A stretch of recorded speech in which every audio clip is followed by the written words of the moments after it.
Stacy's point of view. Siguro, isa sa mga pangarap ng mga babae ang maikasal sa lalaking mahal nila. Sino ba naman ang hindi? Isa ito sa pinakamasayang araw para sa mga babae. Habang pinagmamasdan ko ang aking sarili sa salamin, ay hindi pa rin ako makapaniwala na nangyayari sa akin to ngayon. I mean, 28 na ako at buong akala ko'y tatanda na akong dalaga. Are you ready? Biglang tanong ni Michelle habang inaayos ang buhok ko. Ito nang pinakihintay mo, girl. Sambit niya pa. Hindi ko napigilan ang aking sarili na mapangiti. Matagal na kaming magkaibigan ni Michelle, kaya naman alam niya ang lahat ng mga pinagdadaanan ko. Malaki ang pasasalamat ko sa kanya dahil nanatili siya sa tabi ko noong mga panahon na nag-iisa ako hanggang sa araw na ikakasal na ako. I'm excited and nervous at the same time. Wala sa sariling sagot ko. Parang panaginip pa rin ang lahat ng mga nangyayari. Dagdag na sabi ko pa. Nagulat na lang ako nang bigla niyang hilahin ang buhok ko. Napadaing na lang ako sa sakit dahil halos mapunit ang anit ko sa ginawa niya.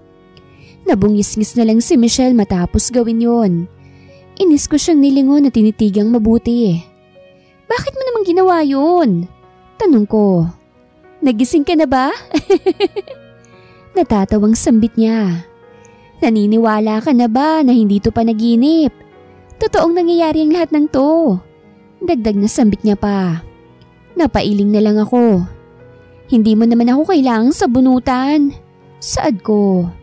Baka kasi hindi ka pa rin naniniwala kapag sinabi ko lang.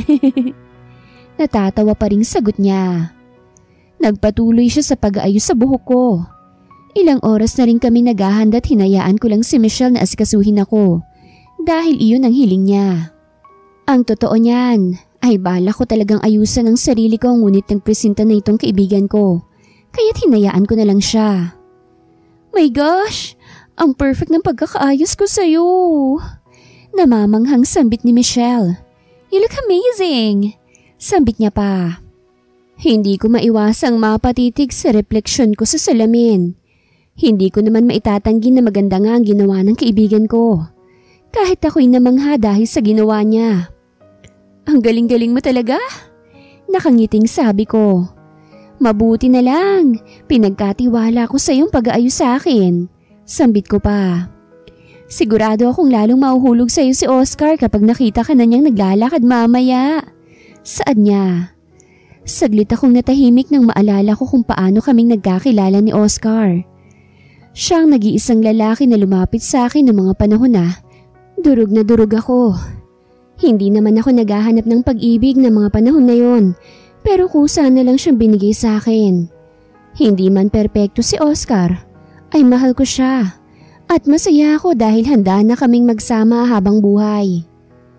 Isuot mo ng wedding gown mo para makita natin kung bagay ang ayos mo. Biglang utos si Michelle. Alam kong bagay yun sa'yo pero hindi na ako makapaghintay na makitang suot mo yun.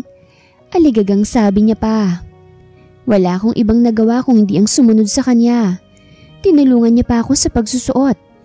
At magkaparehas kaming napatitig sa salamin para tignan ang aking sarili. Ang ganda. Wala sa sariling sabi ko. Girl, ikaw yan! Saad naman ni Michelle bago natawa. And yes, ang ganda-ganda. Sabi ko na nga ba't bagay na bagay sa iyo eh. Dagdag na sabi niya pa. Hindi pa rin ako makapaniwala na ganito kaganda magiging itsura ko. Hindi naman sa ibinababa ko ang sarili ko pero marami akong nakikitang mga babae na mas maganda pa kaysa sa akin. Thank you. Biglang sabi ko dahilan para mapatingin sa akin si Michelle. Para saan naman? Nagtatakang tanong niya. Sa pag-aayos mo sa akin. Nakangiting sagot ko. That's what friends are for, diba? Basta make sure na ikaw rin na mag-aayos sa akin sa kasal ko ah. Bigla na lang niya akong niyakap. Magtatampo talaga ako kapag wala ka ron. Nakangusong sambit niya pa. Hindi ko napigilan ang sarili kong matawa. Of course I'll be there. Hindi ako pwedeng mawala ron. Sagot ko. Ipatitigil ko talagang kasal mo kapag wala ako doon. Biro ko pa.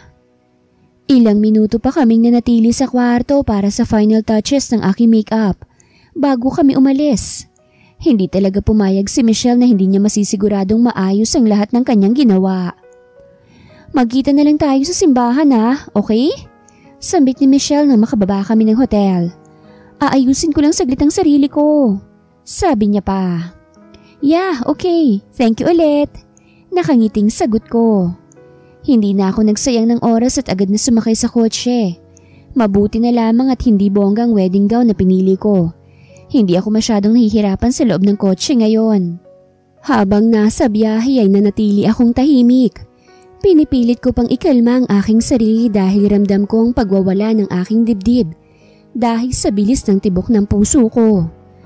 Hindi ko maipaliwanag ang kabang nararamdaman ko na parabang may mangyayaring hindi maganda. Nandito na po tayo, ma'am. Biglang sabi ng driver. Huminga pa ako ng malalim bago ako tumingin sa kanya. Maraming salamat po. Nakangiting sambit ko. Congratulations po. Masayang sabi niya pa. Tumango lang ako bilang tugon bago ako marahang bumaba ng kotse. Agad naglapitan sa akin ng dalawang madre para ituro sa akin ang gagawin. Ma'am, maghihintay lang po tayo na bumukas ang pinto ng simbahan. Maging mabagal lang po sa paglalakad dahil gusto natin na i-enjoy ang moment na ito. Hindi po natin kailangang magmadali. Bili ng isang madre. Maraming salamat po. Hindi ko napigilan ang sarili kong mapangiti. Kinakabahan po ako Dagdag na sabi ko pa. Normal lang yan, ma'am. Huwag po kayong mag-alala dahil mawawala din yan. Sagot naman ng isa pang madre. Ilang minuto pa akong nanatiling nakatayo sa labas ng simbahan. Mabuti na lamang ay hindi pa gaanong tirik ang araw. Kaya naman hindi pa mainit. Bukod ron ay malakas din ang hangin dito sa labas. Hanggang ngayon ay kakaiba pa rin ang lakas ng tibok ng aking puso. May mga pagkakataon na bibilis ito at minsan naman ay halos magkarambola na ang dibdib ko. Tanging paghinga lang ng malalim ang aking nagagawa habang pilit na ikinakalma ang aking sarili. Ma'am, nakabukas na po ang pinto. Sambit ng madre. Tumango lang ako bilang tugon at napatitig na sa pinto. Sunod-sunod pa akong napahinga ng malalim. Go na po, ma'am. Utos ng isa pang madre. Sakto naman na marahang bumukas ang pinto ng simbahan. Pinilit kong ngumiti habang marahan ako naglalakad papasok. Para akong nasa isang teleserye kung saan nagso-slow motion ang paligid at tanging ako lang malayang nakakakilos. Mabilis na nabalot ng pagtataka ang mukha ko nang mapansin na hindi ko kilala ang karamihan sa mga taong nalalagpasan ko. Napatitig pa ako sa unahan kung saan may nakatalikod na lalaki. Naningkit pa ang mga mata ko upang subukang aninagin kung sino siya. Ngunit nabigo ako. Trevor's point of view. Sa tagal naming nagplano para sa kasal na to, hindi ko na maipaliwanag ang nararamdaman ko. Hindi ko mapigilan ng kaba ko pero masaya rin ako at the same time. Ramdam kong panginginig na mga kamay ko habang nakatayo ako sa harap ng altar. At hinihintay ang pagdating ng magiging asawa ko. Hindi naman mainit dito sa simbahan, pero ako'y pinagpapawisan. Relax, relax, bulong ko sa aking sarili. Nagsimula na ang tugtog. Senyalis na naglalakad na papasok ang aking magiging asawa. Nanatili akong nakatalikod. Alam ko naman na maganda siya ngunit mas gusto kong mabigla oras na makita siyang nakasuot ng isang wedding dress. Nangunot ang noo ko nang makarinig ako ng mga bulungan. Gustuhin ko mang lumingon ay pinilit kong pigilan ng aking sarili. Hindi na ako mapakali dahil sa ingay ng mga tao sa simbahan na parabang nagkakagulo sila. Sino ka? Biglang tanong ng isang babae na nasa tabi ko. Dali-dali akong napabaling ng tingin sa kanya para lamang magulat. Nanlaki pa ang mga mata ko habang nakatitig sa babaeng nakasuot ng wedding dress na nasa aking harapan. Ikaw ang dapat tinatanong ko niyan. Gulat na sambit ko. Anong ginagawa mo rito? Saad ko pa. Nagsalubong ang mga kilay niya habang diretsyong nakatitig sa akin. Kasal ko to! Singhal niya. Kasal ko rin to. Giit ko. Baka nagkakamali ka lang ng simbahan, miss. Dagdag na sabi ko pa. Imposible. Sigurado akong dito ako dapat ikakasal. Wika niya. Natigil kami sa pag-uusap nang biglang dumating ang pari at agad nang nagsimula. Hindi na ako mapakalit, gusto ko nang magreklamo. Ngunit sa hindi maipaliwanag na dahilan na hindi ko magawa. Father, sandali. Sambit ni Mommy at agad nang lumapit sa akin. Mom, ano bang nangyayari? Naguguluhang tanong ko. Nasaan na ba si Eunice? Sambit ko pa. I'm sorry, anak. Kitang-kita kong lungkot sa mukha niya dahilan para mas lalo akong magtaka. Hindi na darating si Eunice. Saad niya. Ano ibig mong sabihin, Mom? Nagtatakang tanong ko. Nagulat na lang ako nang bigla siyang umiyak. Umalis na siya. Umalis siya papunta sa ibang bansa para dun magpakasal. Sagot niya. Parang gumuho ang mundo ko ng mga oras na yon. Hindi ko lubos akalain na magagawa sa akin to ni Eunice. Maayos naman ang aming pagsasama at wala akong maalala na nagkaroon kami ng malaking problema. Hindi ko maintindihan ang nangyayari. Mabilis akong napalingon sa babaeng nakasuot ng wedding dress. Pinapunta ka ba rito ni Eunice? Galit na tanong ko. Bakas ang gulat sa kanyang mukha dahil sa sinabi ko. Excuse me? Wala akong alam sa sinasabi mo. At mas lalong wala akong kilalang Eunice. Singhal niya. Kung ganun ay bakit ka narito? Tanong ko pa. Sinabi ko na hindi ba? Kasal ko nga ngayon. At dito ako ikakasal. Giit niya at ramdam ko ang inis sa kanyang tinig. Mariin akong napailing. Hindi ko pa rin maintindihan ang nangyayari at nahihirapan akong mag-isip ng maayos. Natigil kami sa pagkakagulo nang biglang magring ang isang cellphone. Aligagang kumilos ang babaeng naka-wedding dress at agad na sinagot yun. Hello? Ano? Sigurado ka ba? Paano nangyari yun? Gulat na sambit niya. Hindi ko napigilan ang sarili kong magtaka. Lalo na nang magsimula siyang humagulgol at mapaluhod. Hindi ko alam kung bakit ako nakaramdam ng awa para sa kanya sa mga oras na ito. Ibig sabihin, maling simbahan nga ang napuntahan ko. Sigurado ka bang hindi na siya sisipot? Bakit daw? Umiiyak na sabi niya pa. Hindi ko alam kung pinaglalaruan ba kami ng tadhana sa mga oras na ito. May ideya na ako sa nangyari sa babaeng nasa aming harapan at alam kong maging siya'y naguguluhan na rin. Nagpatuloy siya sa pag-iyak nang mamatay ang tawag. Huli na bago ko mapagtanto na naglalakad na pala ako palapit sa kanya. Lumuhod ako sa kanyang harapan at pilit siyang pinatititig sa akin. Sa tingin ko, alam ko nang nangyari. Malumanay na sabi ko. Nagpatuloy lang siya sa pag-iyak. At kitang-kita ko kung gaano siyang nasasaktan sa mga oras na ito. Let's get married. Biglang sabi ko. Hindi niya naitago ang kanyang pagkagulat. Kahit naman ako'y nabigla na lang din sa sinabi ko. Ngunit hindi ko na yun mababawi pa. Nahihibang ka na ba? Hindi mapakaling tanong niya. Why?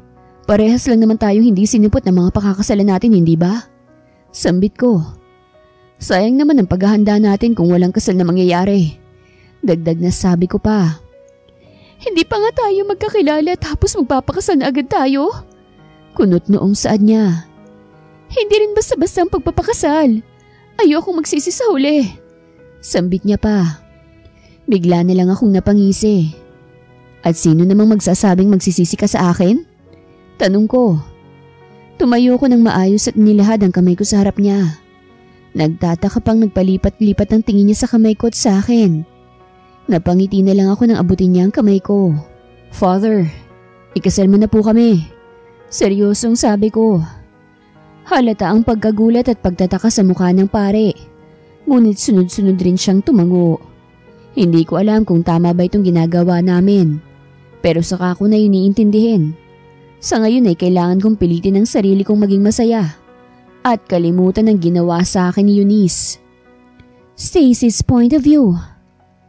Hindi ako makapaniwalang kinasal ako sa lalaking hindi ko naman kilala. Ang mas nakakagulat pa'y pumayag ako sa alok niya. Mariin akong napailing habang naglalakad palabas ng simbahan. "Stacy!" Malakas na sigaw ni Michelle nang makita ako. Dali-dali siyang tumakbo palapit sa akin at agad na yumakap. "I'm sorry," sambit niya pa. Hindi ko napigilan ang sarili kong mapaiyak. Masaya sana ang araw na ito para sa akin, ngunit bigla na lang nagbago ang lahat at naging magungot. Hindi ko alam kung bakit hindi sumipot si Oscar sa mismong araw ng kasal namin. Ang buong akala ko'y mahal niya ako at magsasama na kami habang buhay. Ako lang pala ang umasa. "Ano bang nangyari sa'yo? Ayos ka lang ba?" Nagtatakang tanong pa ni Michelle. Pinilit kong pigilan ang aking pag-iyak. Sunod-sunod akong huminga ng malalim bago diretsyong tumitig sa aking kaibigan. Marahan kong itinaas ang aking kamay para ipakita sa kanya ang singsing na nasa daliri. "What the heck?" Gulat na bulalas niya. "Sabihin mo sa akin kung ano nangyari." Dagdag na sabi niya pa. "I'm married." Wala sa sariling sabi ko. "Andiyan ka lang pala." Biglang sabi ng lalaking pinakasalan ko. "Kanina pa kitang hinahanap." Sambit niya pa. Kitang-kita ko ang panlalaki ng mga mata ni Michelle habang nakatitig sa lalaking nasa tabi ko.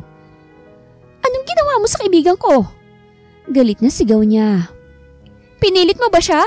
Kapal ang mukha mo ah. Hindi porket mahina siya ngayon, sasamantalahin mo na yon." Sunod-sunod na sigaw niya pa. "Michelle, kalma. Hindi ganun yon." Pag-aawat ko sa kanya. Alam kong naguguluhan siya sa nangyayari. Pero sana hindi niya inuna ang pagsigaw at hinayaan niya muna kami magsalita para malinawan naman siya. "Sabihin mo sa akin, Stacy, pinagbantaan ka ba niya? Magsumbong na tayo sa mga pulis habang hindi pa nahuhuli ang lahat." Alagagang sabi niya pa. "I'm Trevor. Pakilala ng lalaking katabi ko. I guess I'm your friend's husband now." Sambit niya. "Wala akong pakialam. Halika na, Stacy." Hihilahin na sana niya ako nang pigilan ko siya. Totoo ang sinasabi niya. Sambit ko. At hindi niya ako pinilit. Hindi niya rin naman ako pinagbantaan. Kusa akong pumayag. Dagdag na sabi ko pa. "Ano? Nahihibang ka na ba?" Inis na singhal niya. "Nag-iisip ka pa ba ng maayos? Naiintindihan kong masakit para sa iyong nangyari at nahihirapan ka ngayon. Pero hindi ibig sabihin nun magpapadalos-dalos ka na ng desisyon mo." Sermon niya pa. "Hindi ko naman pababayaan ang kaibigan mo at wala akong gagawing masama sa kanya." Bigla ang sabi ni Trevor. "Wala ka talagang magagawang masama sa kanya dahil hindi ako makapapayag na sumama siya sa'yo." Singhal ni Michelle. Napailing na lang ako dahil sa inasta niya. Alam kong nag-aalala lang siya sa akin pero OA na. Hindi ko alam kung bakit pa ba ako nagugulat ngayon, samantalang matagal na kaming magkaibigan at hindi na bago sa akin ang ugali niyang yan. "Stacy, let's go." Seryosong sambit ni Michelle. Napabaling ako ng tingin kay Trevor. "Magkita na lang tayo sa susunod.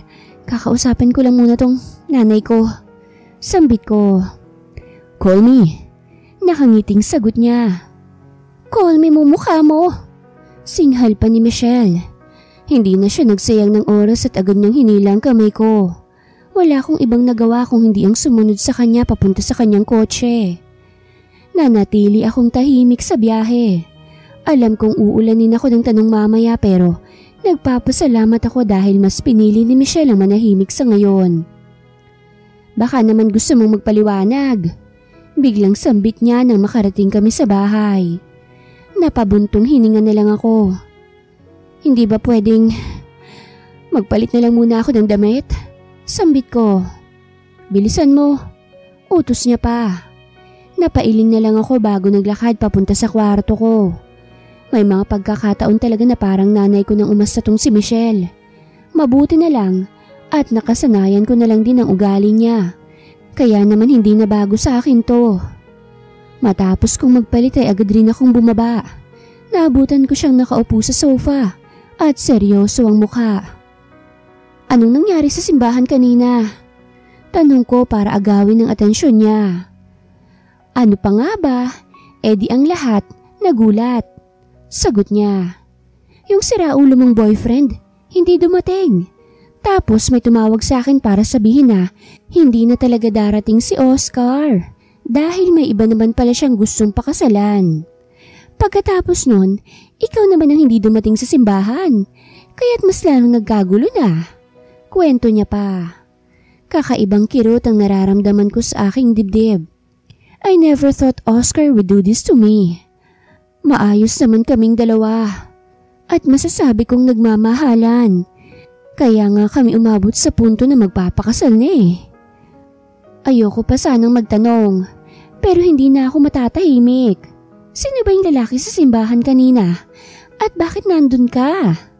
Seryosong sambit pa ni Michelle. Napaupo na lang ako sa tabi niya. Hindi ko alam na maling simbahan palang napuntahan ko. Nang bumukas ang pinto ng simbahan, wala na akong ibang nagawa kung hindi ang maglakad. Doon ko palang napagtanto na ibang mga taong nando doon. Paninimula ako bago sunod-sunod na bumuntong hininga. Nang makarating ako sa unahan, saka ko palang napatunayan na ibang kasal ngang napuntahan ko. Nagkataon naman na hindi rin dumating ang bride at saka ka naman tumawag sa akin. Bigla na lang ako niyaya ni Trevor na magpakasal. Pagpapatuloy ko pa. O ano namang pumasok sa utak mo at pumayag ka? Hindi makapaniwalang tanong niya. Mariin akong napailing. Hindi ko rin alam. Siguro dala ng kalungkutan at galit kaya hindi na ako nakapag-isip ng maayos. Sagot ko. Paano kung masamang tao palang lalaking yun? Saad niya pa. Stacy, baka mapahama ka dahil sa ginawa mo. Saad niya. Hindi naman siguro. Wika ko. Sa saglit na nakasama ko siya sa simbahan, naobserbahan ko siya at masasabi ko naman na mabuti siyang tao. Dagdag na sabi ko pa. Napasapo pa sa noo si Michelle. Ano nang balak mo? Tanong niya pa. Hindi ko pa rin alam. Mabilis na sagot ko. Siguro ay kikilalanin namin ni Trevor ang isa't isa. Malay mo naman, magkasundo kami. Saad ko pa. I can't believe you, Stacy. Singhal niya bago tumayo't naglakad ng paalis. Naiwan akong tulala habang iniisip kung tama o mali ba ang ginawa ko. Hindi ko na yun mababago dahil naikasal na kami. At huli ng lahat para bawiin pa yon. Wala akong ibang nagawa kung hindi ang pumunta sa aking kwarto. Kakaiba pa rin ang sakit na nararamdaman ko dahil sa ginawa ni Oscar. Ni hindi niya man lang ako kinausap ng maayos tungkol dito. Siguro ay matatanggap ko pang pag-iwan niya sa akin. Stop, Stacy. Hindi mo dapat iniiyakan ng katulad niya. Sita ko sa sarili ko nang biglang umago sa mga luha mula sa aking mga mata. Kahit anong pigil ang gawin ko ay nabigo ako.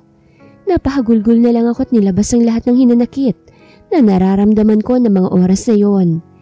Hindi ko na alam kung ilang oras akong umiiyak, pero hindi ko na rin namalayan na nakatulog na pala ako. Trevor's point of view. Welcome to my house. Nakangiting sabi ko. And since we're married, this is our house now. Dagdag na sabi ko pa. Kitang-kitang pagkamangha sa mukha ni Stacy habang nililibot ang paningin sa paligid. Mas lalo tuloy akong napangiti habang pinagmamasdan siya.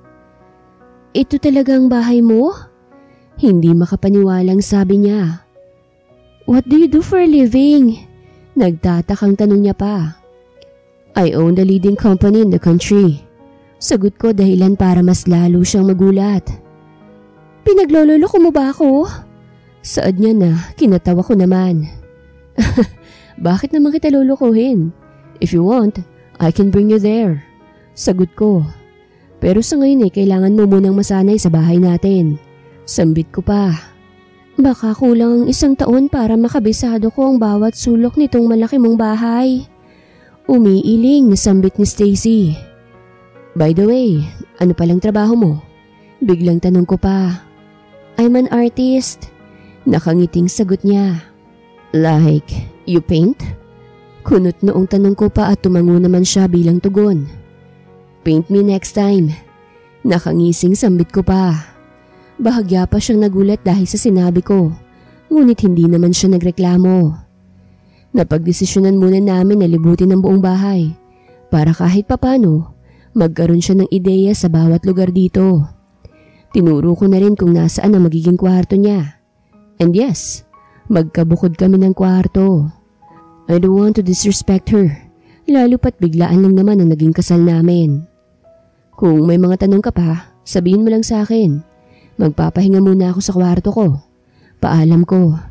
Maraming salamat. Nakangiting sagot naman niya. Nang makapasok si Stacy sa kwarto niya, ay saka pa lamang ako naglakad papunta sa akin. Pakiramdam ko ay magiging maayos ang setup naming dalawa. Pero ayoko namang madaliin ang lahat. Matapos ang lahat ng nangyari sa amin ay sigurado akong kailangan pa namin ng oras para makarecover. 1 linggo na matapos naming ikasal ni Stacy. Wala pa naman akong pinagsisisihan sa naging desisyon namin. Pero hanggat maaari, nagiging maingat ako, lalo pat babae si Stacy. This is all your fault. Seryosong sabi ko habang nakatitig sa picture naming dalawa ni Eunice. Hindi ako nagdalawang isip na itapon yun sa basurahan. Hindi ako galit dahil sa ginawa niya. Pero hindi ko maitatanggi na nasaktan ako. After all, tao lang naman ako at minahal ko siya ng tunay. Ni hindi man lang siya nagpaalam ng maayos sa akin. And that makes it painful even more. Nagulat na lang ako nang biglang mag-ring ang cellphone ko. Dali-dali ko yung kinuha at agad na sinagot nang makitang si Kiko ang tumatawag. Napatawag ka pre. Sambit ko. Nabalitaan kong nangyari sa kasal mo. Are you okay? Tanong ni Kiko. If you have time, labas tayo ngayon. Dagdag na sabi niya pa. Saglit akong natahimik. Simula nung araw ng kasal ay hindi pa ako lumalabas ng bahay. Mukhang wala namang mawawala sa akin kung magkikita kami ni Kiko ngayon. Besides, Stacy is already living in my house. Sure, magpapaalam lang ako sa asawa ko. Sagot ko. Wait, what? Gulat na sambit niya. Mamaya ako na ipaliliwanag. Wika ako't agad na ibinaba ang tawag. Hindi na ako nagsayang ng oras at nag-ayusan ng sarili. Nang makontento, ay agad ko namang pinuntahan ang kwarto ni Stacy at sunod-sunod ako matok sa pinto. Hello? Nahihiyang sambit niya nang buksan niya ang pinto. Hi, Huminga ako ng malalim bago diretsyong tumitig sa kanya. Since mag-asawa na tayo, I think kailangan ko magpaalam sa'yo. Lalabas lang kami ng kaibigan ko saglit. Pagpapatuloy ko sa aking sasabihin. Ha? Yeah, sure. Aligagang sagot naman niya. Hindi mo naman na kailangan magpaalam. Dagdag na sabi niya pa. Hayaan mo na. Masasanay ka rin na mag-asawa na tayo. Natatawang sabi ko pa. Batid kong kahit si Stacy ay naninibago sa sitwasyon namin ngayon. Hindi ko naman siya masisisi pero masasanay din kaming pareha sa paglipas ng mga araw. Hanggat maaari ay kailangan naming mag-effort para naman mawala ang hiya sa aming dalawa. Magkasama na kami sa iisang bahay, kaya mas makakabuti yun para sa amin. I'll be back before dinner. Magpahinga ka na lang muna dyan. Saad ko pa. Okay, ingat. Sagot niya. Tumango na lang ako bago naglakad paalis. Aaminin ko, I can stare at her face all day. Ngayon ko lang ito naramdaman at kahit kay Eunice hindi ko ito naranasan. There's something on Stacy's face that will make you stare at her for eternity. Mariin akong napailing habang naglalakad papunta sa aking kotse. Hindi ko alam kung ano ba itong mga pumapasok sa isip ko at hindi ko na rin maintindihan itong mga nararamdaman ko. Nagmadali na lang ako sa pagmamaneho para makarating sa lugar kung saan kami magkikita ni Kiko. What took you so long? Nahirapan ka bang magpaalam sa asawa mo? Natatawang tanong ni Kiko nang makitang pagdating ko. Baliw. Singhal ko sa kanya. So tell me more about your wife. Bigla na lang naging seryoso ang kanyang muka. Alam kong hindi si Eunice yan dahil nakarating sa akin ang balita na pumunta siya sa ibang bansa. Dagdag na sabi niya pa. Napailing na lang ako. Ibang klase rin talagang lalaking to. dahil siyang nilalapitan ng mga balita. Wala tuloy akong ibang nagawa kung hindi ang ikwento sa kanya ang lahat ng nangyari simula sa araw ng kasal ko hanggang sa maikasal ako kay Stacy. Dude, I can't believe you would have done that. Biglang sabi ni Kiko. Are you insane? Singhal niya pa. Look, sinabi ko na sa'yo, hindi ba? Hindi ko na rin alam kung ano bang iniisip ko ng mga oras na yon. Depensa ko sa aking sarili. Masyado nang maraming iniisip ko kaya't hindi ko na rin napansin ang mga sinabit ginawa ko. Saad ko pa. At pumayag naman ang babae na yun? Gulat na saad niya pa.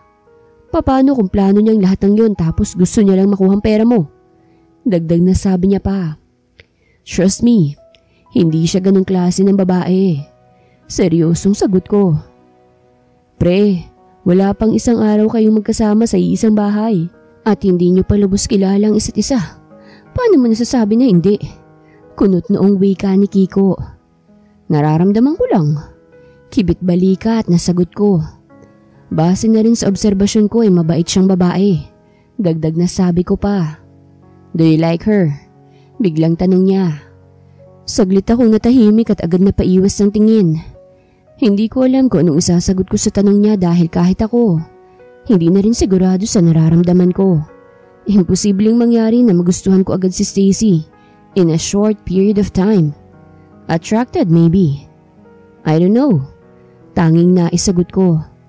Nagulat na lang ako nang biglang tapikin ni Kiko ang balikat ko. Alam kong hindi ka basta-bastang nagdidesisyon, pre. Kung sa tingin mo naman ay walang mali sa ginawa mo, then so be it. Just make sure na hindi kayo mahihirapan parehas niyang napangasawa mo. Seryosong saad niya. Sunod-sunod akong napatango. I know, sambit ko.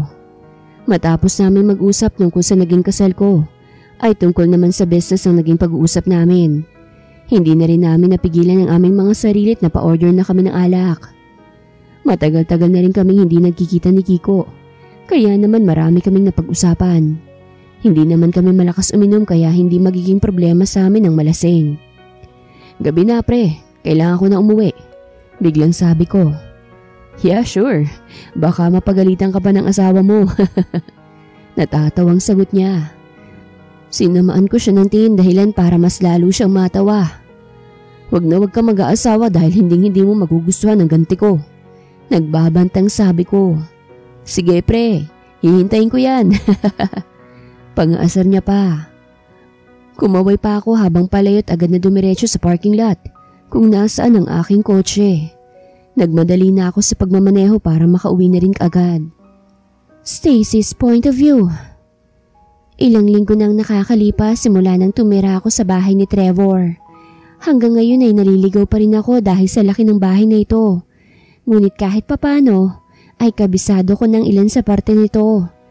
Naninibago pa rin ako sa pagsasama naming dalawa ni Trevor dahil sa biglaan naming kasal, pero pinilit ko ang aking sarili na mag-adjust. Oh, bakit natutulala ka dyan? Biglang tanong ni Trevor. Kanina mo pa ba ako hinihintay? Tanong niya pa. Napaayos ako ng upo bago tumingin sa kanya. Hindi naman, sagot ko. Nakapaghanda na kami ng pagkain, nagugutom ka na ba? Tanong ko pa. Sakto, di talaga ako kumain sa labas para sumabay sa inyong kumain dito sa bahay. Nakangiting sagot niya. Mas lalo akong napatitig sa kanya dahil sa kakaibang ngiti niya. Hindi naman ito ang unang beses na nakita kong ngumiti si Trevor. Pero hindi pa rin nagbabago ang epekto nun sa akin. Hindi ko mapigilan ang sarili kong mamangha sa kanya. Dahil sa kabila ng nangyari sa kanya, ay kinakaya niya pa rin maging masaya ngayon. May problema ba? Nagtatakang tanong niya pa nang mapansin ang pagtitig ko sa kanya. Do you need anything? Sabihin mo lang sa akin kapag may kailangan ka. Seryosong sambit niya pa. Agad akong napaiwas ng tingin. Wala. Aligagang sagot ko. Napapansin ko na nitong mga nakarang araw ang madalas kong pagtitig sa kanya. Hindi ko maitatanggi na mabait si Trevor. At bukod pa ron ay maalaga siya. At higit sa lahat ay gwapo. Kung ako nga ang tatanungin ay hindi ako mahihirapang mahulog sa kanya. Ngunit alam kong may pumipigil pa rin sa akin na gawin yon. Kumain na tayo. Anyaya ni Trevor at agad na naglakad papunta sa kusina. Wala akong ibang nagawa kung hindi ang sumunod sa kanya. Naghahanda na ng pagkain ng mga kasambahay, kaya naman agad kaming naupo. May gagawin ka ba bukas? Biglang tanong pa ni Trevor dahilan para mapatigil ako sa pagkain. Wala naman, bakit? Takang tanong ko. Gusto sana kitang yayain para kumain sa labas. Nakangiting sabi niya. Ilang linggo ka na rin dito pero hindi pa tayo nakakalabas ng magkasama. Dagdag na sabi niya pa. Nangunot ang noo ko dahil sa sinabi niya. Para saan? Nagtatakang tanong ko. Hindi ba't gusto mong kilalanin natin ang isa't isa? Saad niya. Let's have a date. Sambit niya pa. Ramdam kong pag-init ng aking mukha. Pati na rin ang biglang pagbilis ng tibok ng aking puso. Dali-dali akong napatungot na patitig sa pagkain ko. Sigurado ka ba? Hindi mapakaling tanong ko. I mean, hindi naman na natin kailangan lumabas para kilalanin lang isa't isa. And besides, baka may trabaho ka rin na kailangan gawin. Dagdag na sambit ko pa. Oo naman, ayos lang. Huwag mong intindihin ng trabaho ko dahil wala pa naman akong kailangang asikasuhin doon. Naglaan talaga ako ng araw para yayain kang lumabas. Mabilis na sagot niya. O sige, tanging nasabi ko. Sinulyapan ko pa si Trevor at nagulat ako nang makitang nakangiti na naman siya. Hindi ko alam pero may kakaiba na talaga sa nararamdaman ko at hindi ko masigurado kung ano ba yon. Matapos kumain ay nagpaalam na agad ako para pumunta sa aking kwarto. Hindi pa naman ako inaantok pero pakiramdam ko gusto nang mahiga ng katawan ko. Napaigdad ako sa gulat nang biglang magring ang cellphone ko. Kaya naman dali-dali ko itong kinuha para sagutin. Hello? Sambit ko. Stacy, kamusta ka riyan? Hindi ka ba pinababayaan ng lalaking yon? Kumakain ka ba sa tamang oras? Kailan tayo magkikita? Pupuntahan na ba kita dyan? Sunod-sunod na tanong ni Michelle.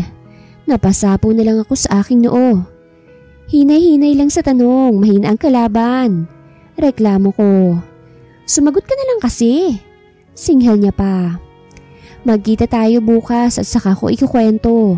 Sambit ko. Inaantok na ako at sigurado akong magiging mahaba ang ating pag-uusap. Kaya mas mabuti kung bukas na lang. Dagdag na sabi ko pa. Mabutit na isipan mo akong yayain para makipagkita. Saad niya. Dahil kung hindi, ako na mismo pupunta dyan.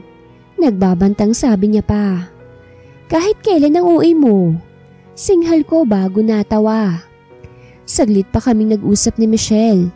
Nang ibaba ko ang tawag, ay saka ako bumalik sa pagpapahinga.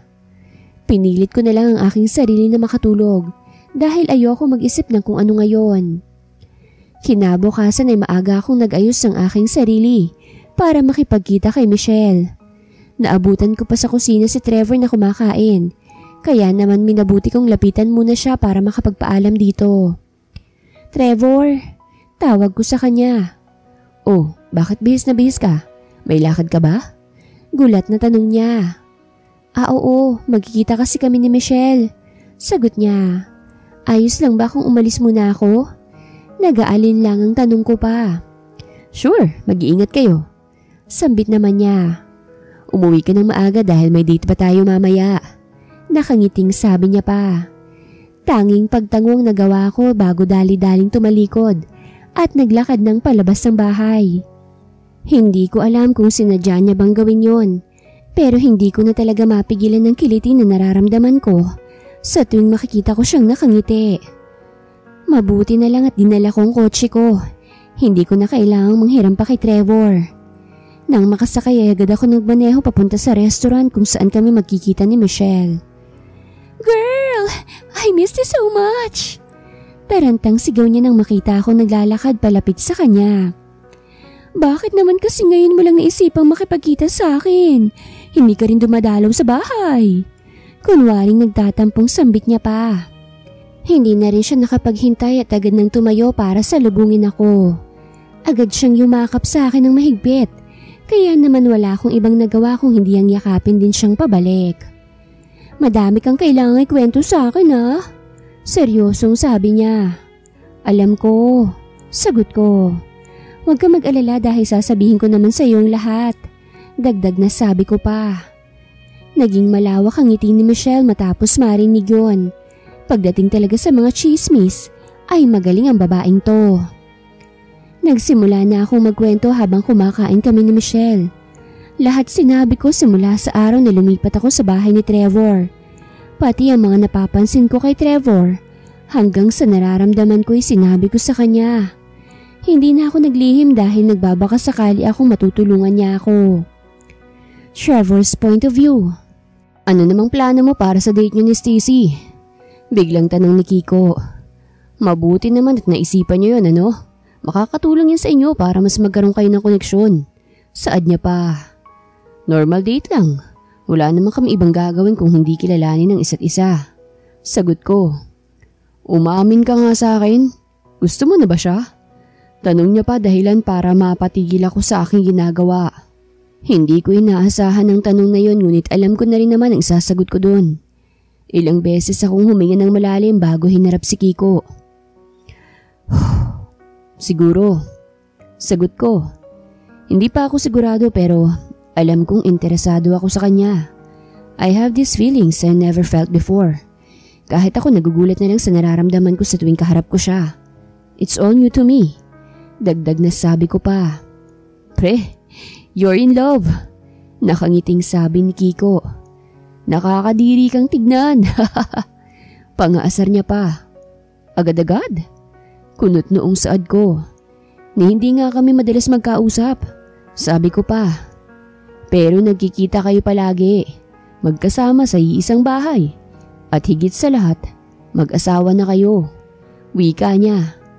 May mga nai-inlove nga kahit hindi nakakausap ang taong gusto nila eh. Dagdag na sambit niya pa. Natahimik akong bigla. Habang tumatagal mas lalo akong naguguluhan sa nararamdaman ko. Siguro nga in love ako kay Stacy.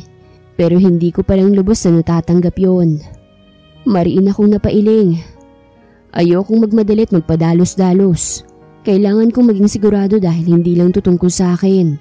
Sambit ko. Wala namang nagsasabi sa'yo na magmadali ka.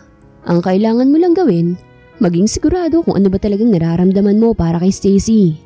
Saad ni Kiko. Sunod-sunod akong napatango. Hindi ko inaasahan na sa kanya ko pa maririnig ang mga ito. Ang buong akala ko ay puro kalokohan ang laman ng utak ng lalaking to. Mabilis na lumipas sa mga oras. Nagmamadali akong umuwi para naman makapag-ayos pa ako ng sarili para sa date namin ni Stacy. Ayoko namang lumabas kami na, kagagaling ko lang sa trabaho. Hey, kanina ka pa bang naghihintay? Tanong ko nang makapasok sa bahay. Bahagya pang nagulat si Stacy dahil sa biglaang pagdating ko. Kasalukuyan siyang nakaupo sa sofa habang nakatulala. Hindi ko tuloy alam kung ayos lang ba siya o may iniisip siya. Hindi naman, katatapos ko lang din mag-ayos kasi anong oras na ako nakauwi kanina. Nakangiting sagot niya. Bahagyang nabawasan ng pag-alala ko nang makitang matamis niyang ngiti. Mag-aayos lang ako saglit, sambit ko.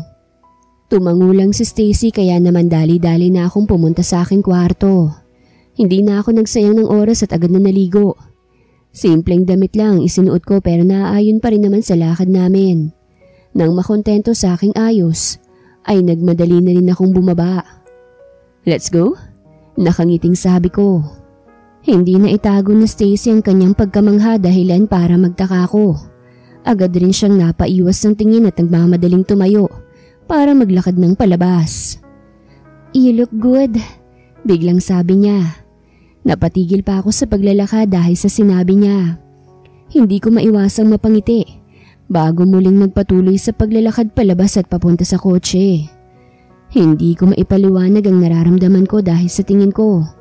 Unti-unti na rin kaming nagkakasundo ni Stacy.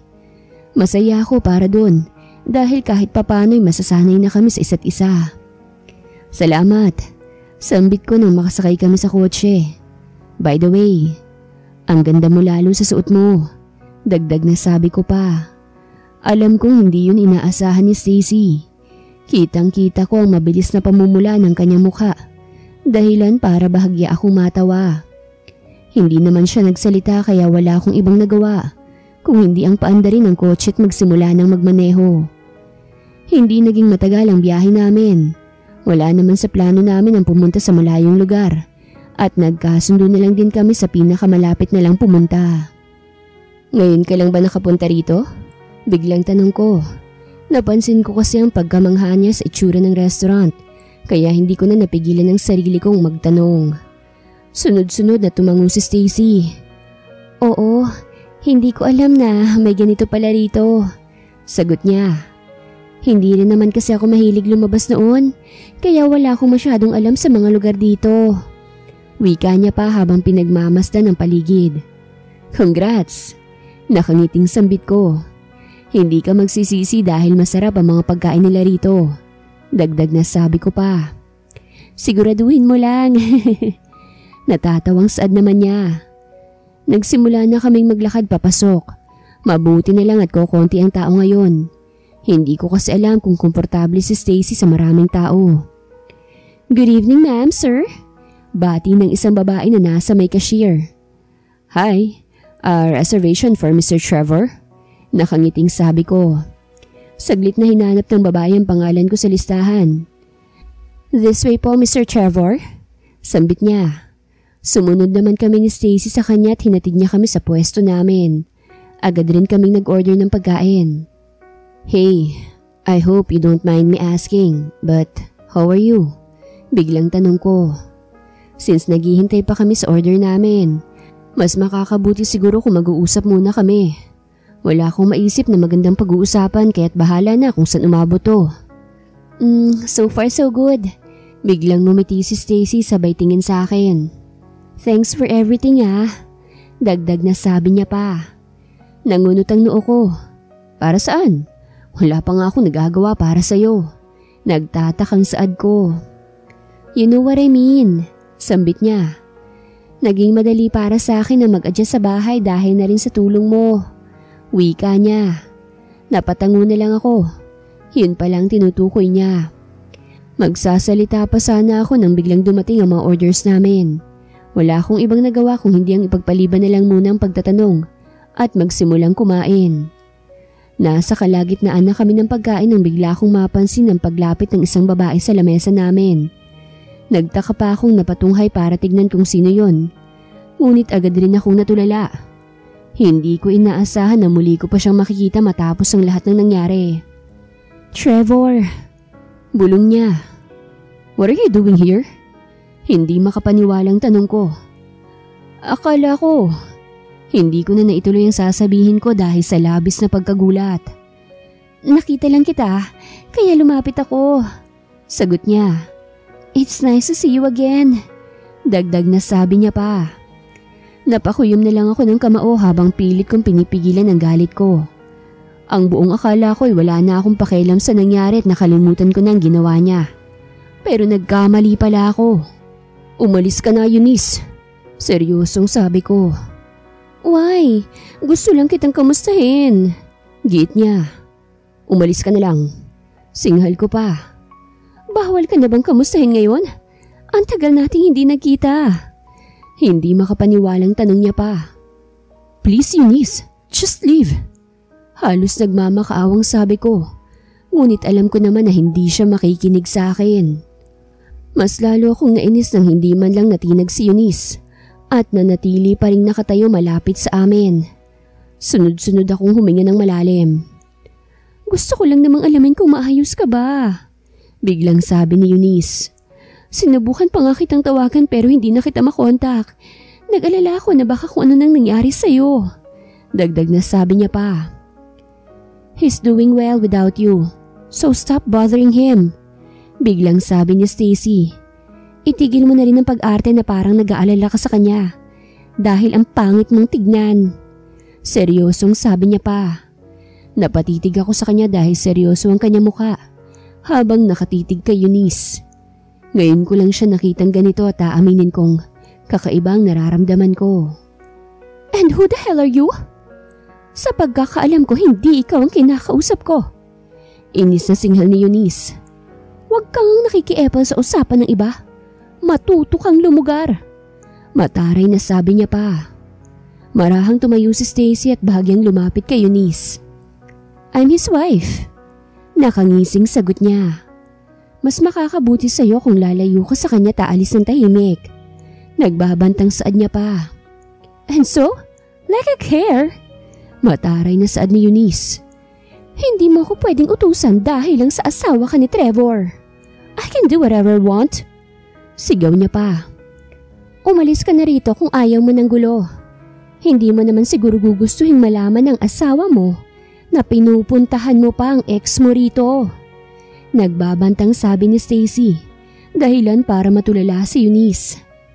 Stacy's point of view. Kitang-kita ko ang pagkagulat sa mukha ni Eunice. Lately ko lang din nalaman ang katotohanan at ang tunay na dahilan kung bakit parehas kami ni Trevor ng pinagdaanan. Hindi ko naman inaasahan na makita ko si Eunice dito ngayon. How dare you? Singhal niya. Paano mo nakilala ang asawa ko? Siguro isa ka sa mga babaeng lumandi sa kanya, no? Giit niya pa. Kitang-kita ko ang galit sa mukha niya. Hindi ko maintindihan kung bakit siya pang may ganang magalit ngayon matapos ang lahat ng ginawa nila. Ang kapal naman ata ng mukha ng babaeng to. Bakit hindi mo tanungin ang asawa mo? At pwede ba? Huwag kang umasta na isa kang anghel. Ang kapal naman ng mukha mong magpakita at umakto na para bang wala kang ginawa noon. Nagka-amnesia ka ba? Galit na sabi ko. Ang inaasahan mo ba? Nakalimutan na namin ang ginawa niyo noon? Sa tingin mo ba? Ganun na lang yon? Dagdag na sambit ko pa. Ano bang kinalaman mo sa nangyari noon? Huwag mo ang sinasali ang sarili mo sa mga bagay na wala ka namang alam. Sagot ni Eunice. Alam kong anumang oras ay gusto niya na akong sugurin pero pinipigilan niya pa. It's none of your business. So would you stop bringing it up? Sigaw niya pa. Mabilis akong nakaramdam ng matinding galit. Huli na para mapigilan ko pang sarili ko dahil lumagapak na ang palad ko sa pisngi niya. Ako lang naman ang pakakasalan dapat noon ng asawa mo na ngayon. Sigaw ko. Kaya't wag mong sasabihin na sinasali kong sarili ko. Hindi kayo ang biktima rito. Dahil kaming sinaktan nyo. Hindi ko na napigilan ang pagpatak ng aking mga luha. Nagulat na lang ako nang biglang lumapit sa akin si Trevor at bigla akong yakapin. Pilit kong kinalma ang aking sarili habang titig sa gulat na mukha ni Eunice. Hindi ko na kasalanan kung mas pinili ako ni Oscar. Giit niya. Huwag mong isisi sa akin kung bakit ka niya iniwan. Dahil kasalanan mo kung bakit ka nagkulang. Dagdag na sabi niya pa. Pero kasalanan niyo pa rin na nanakit kayo ng dalawang tao. Galit na singhal ko. May mga saltik ba kayo sa utak? Sana sinabi niyo sa amin na ayaw niyo na. Hindi yung bigla na lang kayong mawawala sa mismong araw ng kasal. Malakas na sigaw ko pa. Halos manginig ang buong katawan ko dahil sa galit.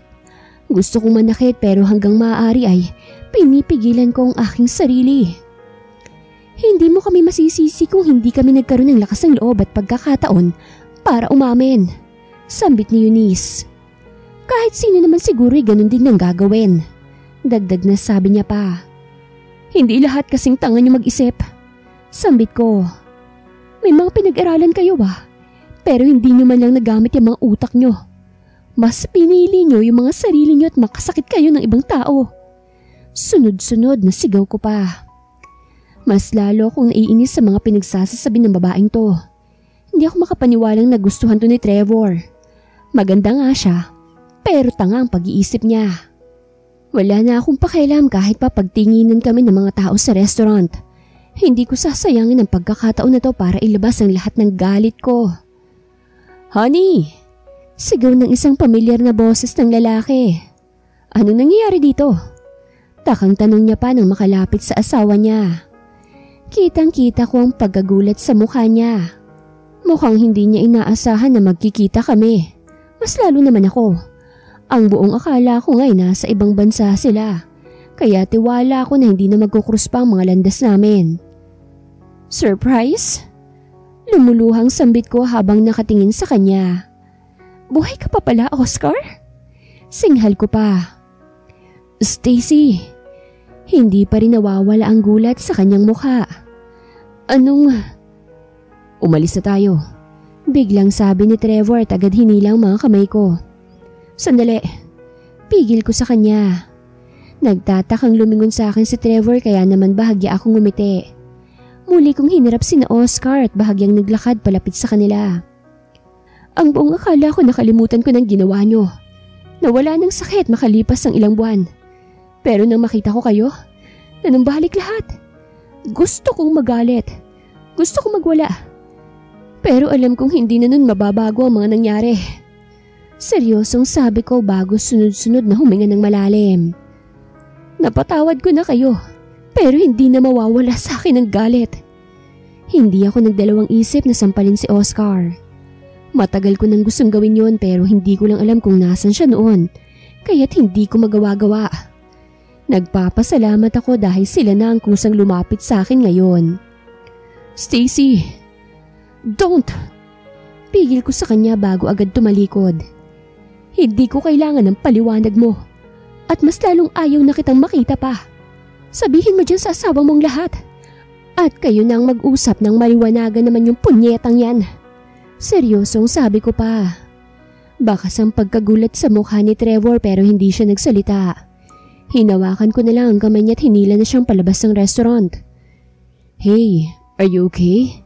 Nag-aalalang tanong niya nang makasakay na kami sa kotse. Sunod-sunod akong huminga ng malalim habang pinipilit kong pakalmahin ang aking sarili. Pinilit kong ngumiti nang tumingin ako sa kanya. Okay na ako. Thank you. Sagot ko. Alam kong hindi siya naniniwala sa sinabi ko, pero hindi na siya nangulit pa. Nagsimula na siyang magmaneho pa uwi at nanatili naman akong tahimik habang nakamasid sa mga nadadaanan namin sa labas. Nang makarating sa bahay, ay agad akong dumiretso sa kusina. Kumuha ako ng isang basong tubig at nagmamadaling ininom yon. Stacy, biglang tawag sa akin ni Trevor. Hindi ko napansin na sinundan niya pala ako. Bakit? Nagtatakang tanong ko. I'm sorry. Pagpapaumanhin niya. Ha? Para saan? Naguguluhang tanong ko pa. Dahil sa nangyari. Ang bala ko pa naman ay masaya at maayos na date. Tapos biglang naging ganun. Nakatungong sagot niya. Naglakad akong palapit sa kanya at tinapik ang kanyang balikat. Wala ka namang kasalanan sa nangyari eh. Kaya wag mong sisihin ang sarili mo. Seryosong sabi ko. Marami pa namang next time. Dagdag na sabi ko pa dahilan para agad siyang mapatunghay. Pwede pa ba tayong mag-date sa susunod? Hindi makapaniwalang tanong niya. Of course, mag-asawa tayo hindi ba? Nakangiting sagot ko. Napangiti na lang din si Trevor habang nakatitig sa akin. Nagulat ako nang bigla niya akong yakapin ngunit hindi naman ako nagreklamo. Aaminin kong magaan na ang loob ko para kay Trevor. Sabihin na natin na may gusto ko sa kanya at unti-unti kong tinatanggap yon. Mag-asawa na kami at maayos naman ang aming pagsasama. Kaya walang masama kung hahayaan kong sarili ko na mahulog na sa kanya. Oo nga pala, biglang sambit ni Trevor. Alam mo? Kunot noong tanong niya pa. Alam kong ang tinutukoy niya ay sina Oscar at Eunice. Sunod-sunod akong tumango habang nakatitig sa kanya. Kanina ko lang din nalaman kay Michelle. Sambit ko. Bakit hindi mo agad sinabi sa akin? Tanong niya. Bala ko naman talagang sabihin sa'yo kanina. Bigla lang dumating si Eunice. Saad ko. I'm sorry. Biglang sabi niya pa. It's okay. Wala ka namang kasalanan eh. Sambit ko. Sige na, magpahinga ka na. Wika ni Trevor. Bahagya akong tumango at ngumiti bago naglakad papunta sa aking kwarto. Pabagsak akong nahiga sa aking kama. Sobrang dami ng naging kaganapan ngayong araw. At hindi ko maipaliwanag ang nararamdaman ko. Mas pinili ko nilang matulog dahil sa labis na pagod kesa mag-isip ng kung ano-ano. Trevor's point of view. Mabilis na lumipas sa mga araw. Simula nang muli naming makita ni Stacy sila Eunice at Oscar wala na kaming nabalitaan sa kanila. Wala na rin naman kaming pakialam dahil masaya na kami sa mga buhay namin ngayon. Aaminin kong unti-unti ko nang natatanggap ang nararamdaman ko para kay Stacy. Nagpapasalamat ako sa kanya dahil sa efforts na ginagawa niya para maging maayos at masaya ang aming pagsasama. Hey, hindi ka pumasok sa trabaho? Nagtatakang tanong niya nang makita akong nakaupo sa sofa. Nope, sagot ko. May mga bisita tayo mamaya. Sambit ko pa. Mabilis na nangunot ang noo niya. Sino? Hindi man lang ako nakapaghanda. Aligagang saan niya. Natawa na lang ako nang makita ko siyang nakanguso. Habang tumatagal ay mas lalo kaming nagiging komportable sa isa't isa. At masaya ako para doon. Huwag ka mag-alala. Si Kiko lang naman ang bisita ko. Wika ako. Pinapunta ko na rin ang kaibigan mo. Dagdag na sabi ko pa. Really? Hindi makapaniwalang tanong niya. Ano bang meron? Nagtatakang sabi niya pa. Wala naman. Naisip ko lang na imbitahan sila para naman makabisita sila dito. Sagot ko. Magluluto na lang ako ng kahit na ano. Natatawang sabi ni Stacy. Hindi na ako nakapagsalita nang bigla siyang maglakad papunta sa kusina. Napailing na lang ako habang pinanonood ang paglayo niya. Hindi ko lubos akalain na magiging ganito ang buhay namin. Lalo na ang biglaan naming kasal ni Stacy. Kahit papano'y masasabi kong hindi ko pinagsisisihan ang araw na yon. Dahil masaya naman kami ngayon. Mabilis na lumipas ang oras. Naunang dumating si Kiko at sumunod naman si Michelle. Hindi ko alam kung magkakilala na ang dalawang to pero kapansin-pansin ang kakaiba nilang mga tinginan. Magkakilala na ba kayo? Nagtatakang tanong ko. Gulat na napatingin sa akin si Michelle. Sino ba naman ang hindi makakakilala sa punyetang lalaki na yan? Singhal niya. Mas lalo tuloy ako nagtaka dahil sa sinabi niya. Napatingin naman ako kay Kiko na walang ibang ginawa kung hindi ang tumawa habang nakatingin kay Michelle. Ano namang ginawa niya sa'yo? Nagtatakang tanong ni Stacy sa kanyang kaibigan. Ay nako, ayoko ng pag-usapan. Iritableng sagot ni Michelle. Sabihin mo na sa kanila. Kung papaano ka nahulog sa akin. Natatawang sambit ni Kiko. Isang salita mo pa? Papaputukin ko na yung bibig mo. Nagbabantang sabi ni Michelle na mas lalo namang kinatawa ng kaibigan ko. Hindi ko alam kung anong nangyari sa kanilang dalawa. Pero batid kong dahil yun sa kapilyuhan ni Kiko. Kilala kong kaibigan ko. At alam ko kung anong mga trip niya pagdating sa mga babae. Kamusta naman kayong dalawa? Biglang tanong ni Michelle. Hindi niyo pa ba naiisip na magkaroon ng anak? Gusto ko na magkaroon ng inaanak. Dagdag na sabi niya pa. Bigla na lang nasamin si Stacy dahil sa sinabi ng kanyang kaibigan. Ano ka ba naman? Singhal niya. What? Wala naman akong sinabing masama ah. Hindi makapaniwalang sambit ni Michelle.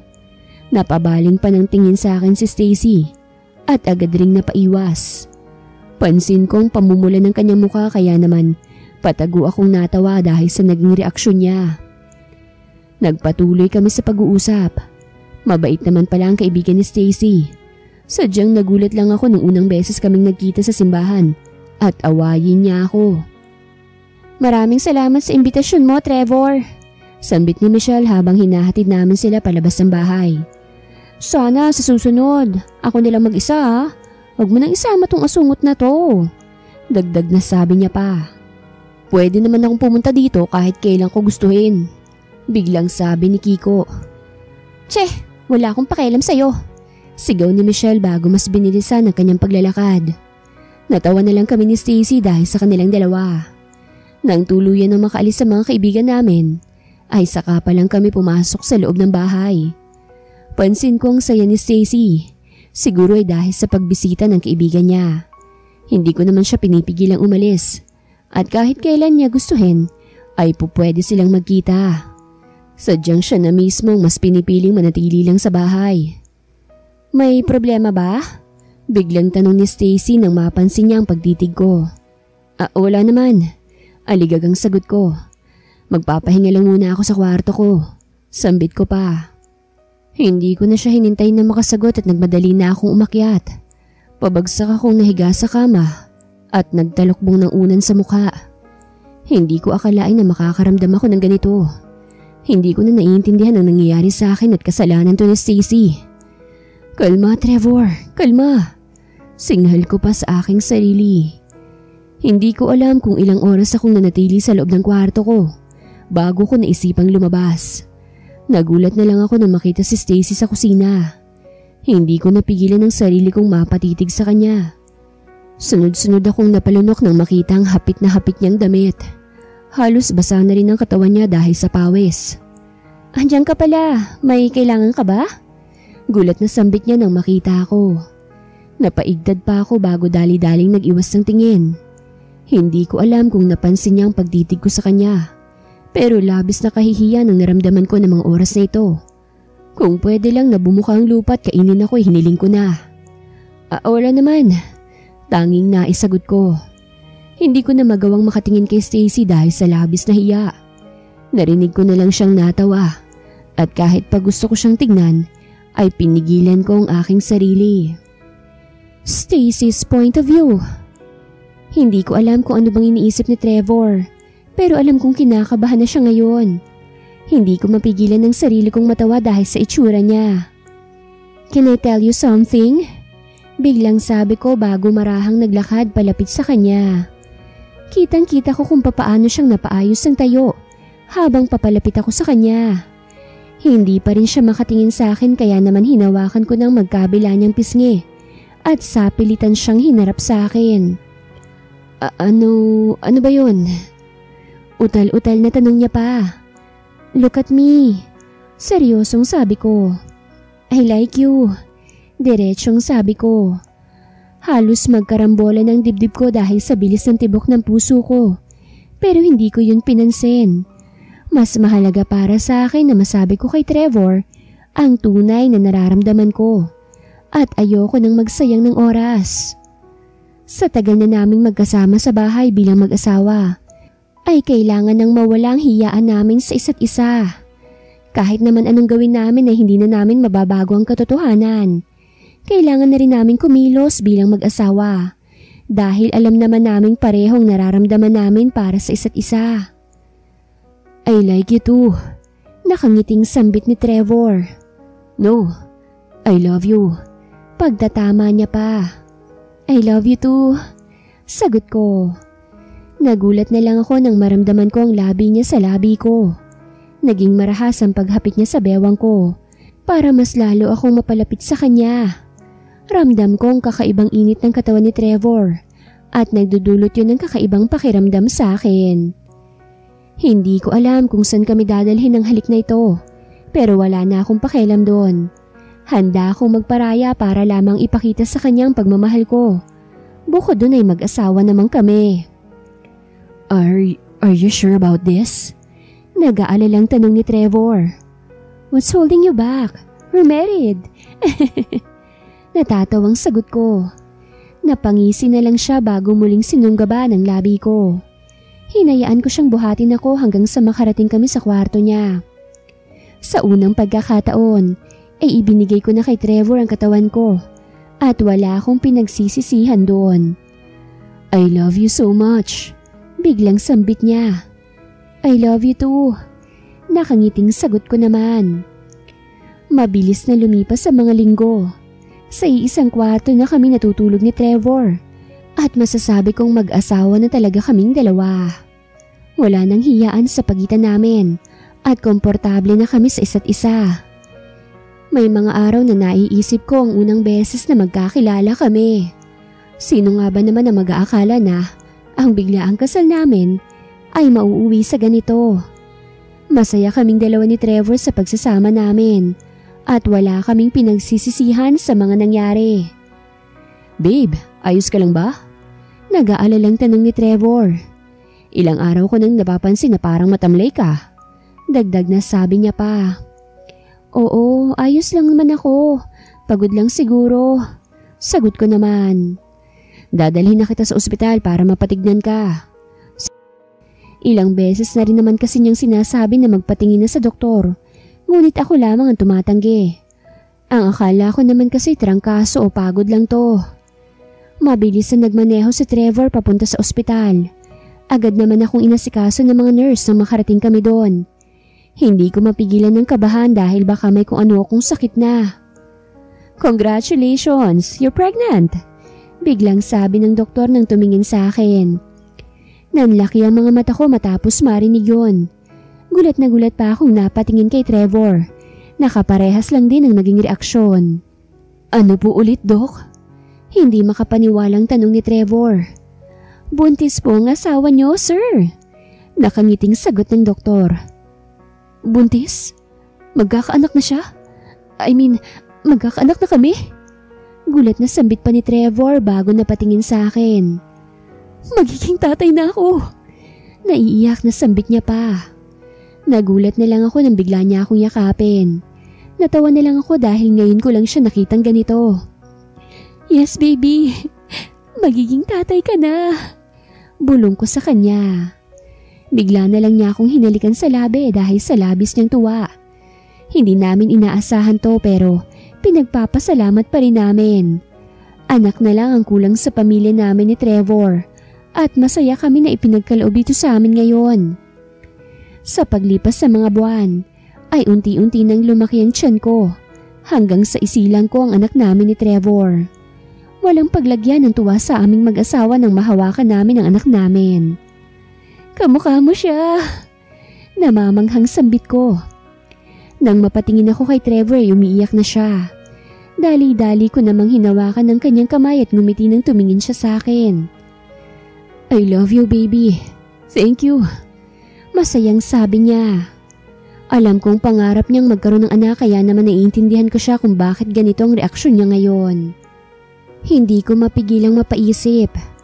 Sa kabila ng masalimuot na nangyari sa amin ni Trevor, ay pinagtagpo kami ng tadhana at pinagsama. Sino bang mag-aakala na aabot sa ganito ang aming buhay? Ibig sabihin lang nun ay kung pumalpak man ang unang plano, may mas maayos pang plano ang mangyayari sa'yo. Kaya huwag pang hihinaan ng loob at sumuko. Manatiling naniniwala dahil darating din ang araw na ang lahat ng mga pinapangarap natin ay ating maaabot. Hindi man ngayon, kung hindi balang araw. Wakas.